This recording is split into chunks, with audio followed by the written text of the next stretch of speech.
We now have a chance to set a new global standard for good governance and to strengthen a global ethos of transparency and accountability. Right, but don't ruin it for us.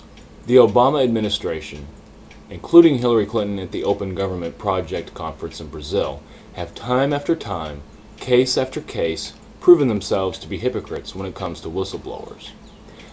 I'm calling bullshit. It's time to set the record straight. Let me first of all say this. I actually used to be a plaintiff's attorney that represented whistleblowers. And in fact, I wrote the brief for the federal law, the federal whistleblowers law, to make sure that it applied in more situations. It went all the way to the Supreme Court, and we won. So I know a little bit about whistleblowing and making sure that those folks get protection. Now, the Espionage Act was written into law in 1917 to criminalize giving aid to the United States government's enemies. It was used 3 times in all the previous administrations, once under Truman, once under Nixon, and once under Reagan. Since Obama became president, it's been used 6 times against whistleblowers. Now, ABC reporter Jake Tapper asked White House Press Secretary Jay Carney about the United States government's apparent hypocrisy concerning whistleblowers. As reported by the New York Times, Jake Tapper said, "I have been following all of these cases, and it's not like they are instances of government employees leaking the location of secret nuclear sites. These are classic whistleblower cases that dealt with questionable behavior by government officials or its agents acting in the name of protecting America." But what do they do when it comes time to share the news? Whatever the corporate sponsors or the government officials tell them to do.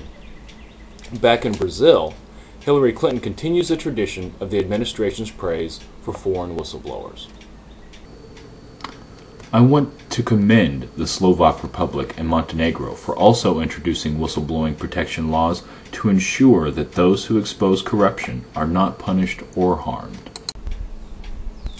Apparently, President Obama made it clear that the OGP was to focus on 4 points: promote transparency, fight corruption, energize civic engagement, and leverage new technologies. Now let me translate for those of you who do not speak politique. Promote transparency means cover everything up and pretend nothing is going on, so when people look, they don't see anything, or they can see right through into the nothingness we're deluding them with. Fight corruption. That's what whistleblowers empower we, the people, to do. But instead of fighting corruption, the Obama administration is fighting whistleblowers. Energize civic engagement. Well, beating occupiers with batons and spraying them in the face with pepper spray definitely energized the civic engagement. But I don't think that's the angle they were going for. Now, leveraging new technologies also means using Twitter and Facebook against them. And when it comes to public surveillance, make the George W. Bush administration look like they're kids playing with toys when it comes to spying on the American public. Also, make sure the weapons can kill and maim more faster. Now, all of this is to strengthen the foundation of freedom in our own countries while living up to ideals that can light the world. Well, in case the Obama administration wasn't aware, strengthening the foundation of freedom in this country does not mean renewing the Patriot Act or signing into law the NDAA. And as far as lighting the world, the only thing Obama is lighting the world with is bombs and WMDs like depleted uranium. So much for lighting the torch of freedom by exporting democracy. There's not enough democracy in America to go around for all Americans, let alone enough to export. They speak of exporting democracy because the Republic is dead. Otherwise, why not export the Republic? They don't like democracy. But one can never have too much democracy, and they want to export it. Hillary Clinton and the Obama administration believe the next great struggle will not come based on geographical, racial, or religious cause, but on whether or not the country is open or not.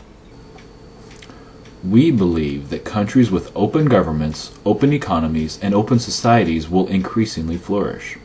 They will become more prosperous, healthier, more secure, and more peaceful. Right, but don't talk like this is you. Listen to what she has to say next. I'll be very blunt in my assessment. Al Jazeera is winning.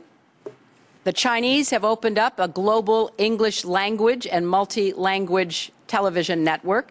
The Russians have opened up an English language network. I've seen it in a few countries, and it's quite instructive. Oh wait, she said that last year. This is what she said at the OGP conference back in Brazil. By contrast, those governments that hide from public view and dismiss the idea of openness and the aspirations of their people for greater freedom will find it increasingly difficult to maintain peace and security. Those countries that seek to monopolize economic activity or make it so difficult for individuals to open their own businesses, they will find it increasingly hard to prosper. Increasingly difficult to maintain peace and security. Check. We are constantly asked to give up our personal freedoms in the name of national security. If these laws are not making us more secure, why do they keep passing them? Okay, monopolize economic activity. You mean like the dollar being the reserve currency and forcing Iran to trade in gold? How about making it difficult for individuals to open up small businesses? That sounds a lot like what Reaganomics did. Not to mention the government's raiding of the social funds and the taxes, and the codes and the licenses and the insurance and the taxes, and, well, you get the idea. It is no longer profitable or even sane to own a small business in America.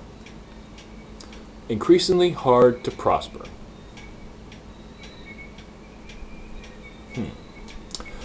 But she's not done, as if there was anything left to say. And those societies that believe they can be closed to change, to ideas, cultures, and beliefs that are different from theirs, will find quickly that in our internet world, they will be left behind. Secretary of State Clinton said it best, and I'm paraphrasing. The U.S. government did great when they were using propaganda against the Soviets, but it ain't so easy to target a religion, and we have kind of lost our way. I need more money. They aren't buying it anymore. Amen, sister, we aren't. And I'm going to leave you with a bit of insight from Danny Schechter. He's a journalist and he's a smart guy. Enjoy, and thank you. The United States feels on the defensive, in part because it can no longer monopolize not only the terms of, authority in these countries, but also the terms of the debate. There's other information out there. There are other points of view. And those points of view are profoundly damaging to a country that believes that its point of view is the only point of view, or should be the only point of view. So Hillary Clinton one day is defending the internet, the next day the administration is proposing all kinds of regulations and ways to cut off the internet if possible.